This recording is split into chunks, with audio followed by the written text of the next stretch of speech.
Authorities this week announced the discovery of something that's become increasingly common on the border, a so-called drug supertunnel. At 3:12 a.m., one of the quietest streets in Beverly Hills became a tactical zone. This wasn't a gang house. This wasn't a warehouse. This was a multi-million-dollar estate tucked behind hedges, security gates, and private patrol routes, the kind of place neighbors brag about living near. And this morning, it was being stormed by FBI and ICE tactical units, supported by U.S. military intelligence. For months, federal investigators had watched this property without touching it. No warrants, no raids, no visible surveillance, because on the surface, it was clean.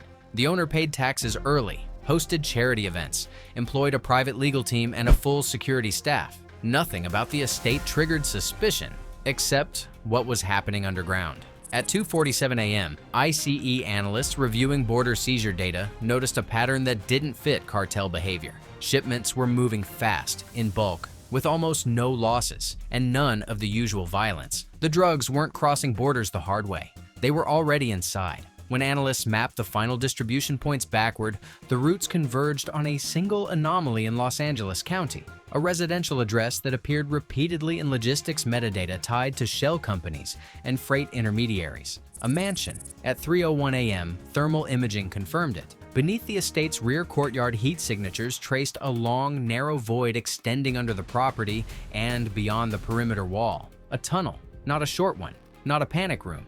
A reinforced underground corridor wide enough for carts running deeper than zoning permits would ever allow. At 3:12 a.m., Federal Command gave the green light. This was not a knock and talk. This was a breach. Armored vehicles sealed the street. Helicopters hovered low, rotors washing the palm trees. FBI teams moved through the main residence while ICE units secured the grounds. Inside the house, everything was pristine. Art on the walls, marble floors, security cameras that mysteriously stopped recording 30 seconds before agents entered. Then they found the access point, a concealed hydraulic lift hidden beneath a stone patio slab. When it descended, agents stepped into a tunnel lined with lighting, ventilation ducts, and reinforced concrete walls. This wasn't amateur construction. This was infrastructure. As teams moved through the tunnel, the air changed. Chemical sensors began to alarm. Not residue, not traces, bulk narcotics.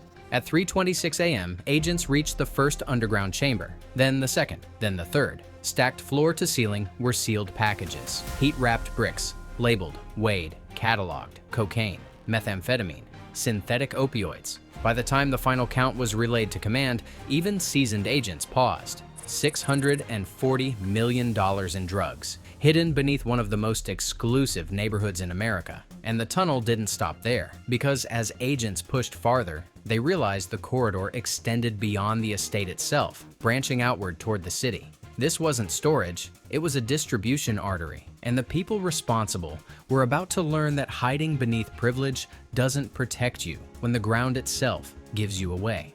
By 3:34 a.m., the tunnel was no longer a discovery, it was a problem. Because as agents moved deeper, they realized this wasn't a single passage. The corridor split. One branch sloped downward toward a reinforced steel door, another curved laterally, disappearing beneath neighboring properties. This wasn't a hiding place, it was a network. FBI engineers marked the walls as they advanced, tracking distance and direction. The tunnel extended hundreds of feet beyond the estate's boundary, well past any legal easement, crossing under public land without detection. Someone had planned this for years. At 3:41 a.m., ICE agents breached the steel door at the end of the downward slope. Inside was a staging chamber the size of a small warehouse.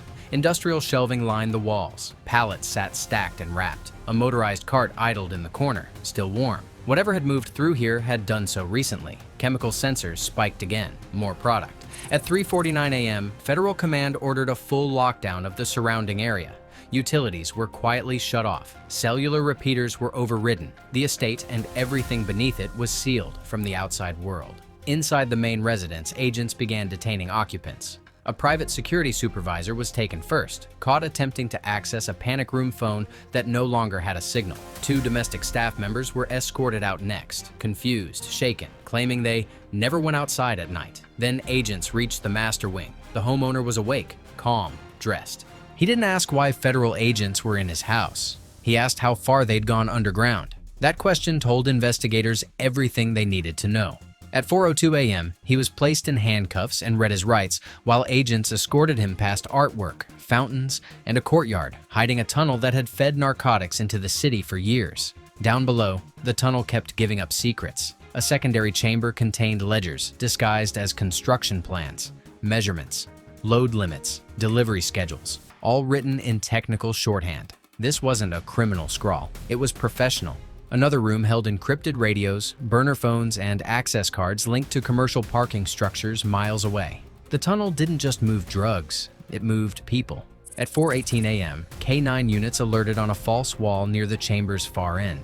Behind it was a narrow crawl space leading to an exit shaft, capped beneath a landscaped retaining wall several blocks away. An escape route. It had never been used, not yet. By dawn, agents had mapped more than 1,200 feet of underground infrastructure connected to the estate. The tunnel ran beneath sidewalks, driveways, and private properties, whose owners had no idea what lay below them. This wasn't opportunistic trafficking, it was embedded. And while the seizure total climbed towards $640 million, investigators understood something more important. This network wasn't finished. The tunnel had been designed to expand, and whoever funded it believed it would never be found. By 7:12 a.m., the tunnel was no longer a secret. It was evidence. Federal prosecutors were briefed before sunrise, shown live feeds from underground cameras, and inventory counts still being updated in real time.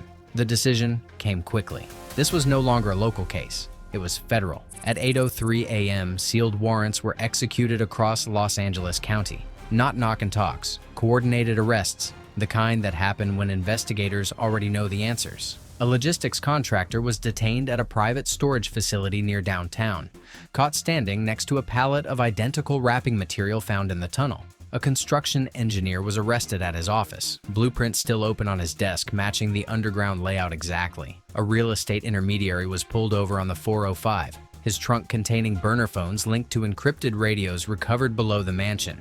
By mid-morning, 11 people were in custody. Not street dealers, not drivers, architects, financiers, facilitators. Inside the Beverly Hills estate, forensic teams continued their sweep. In a hidden office behind a rotating bookcase, they discovered a safe embedded directly into the wall. Inside were passports from multiple countries, offshore bank documents, and a ledger listing payments labeled as infrastructure maintenance. Those payments totaled tens of millions of dollars. Money spent not on drugs, on concrete, steel, ventilation, silence. At 10:26 a.m., the homeowner was formally charged. The list was long. Conspiracy to distribute narcotics at an international scale, operating a continuing criminal enterprise, money laundering, illegal construction of federal infrastructure beneath public land.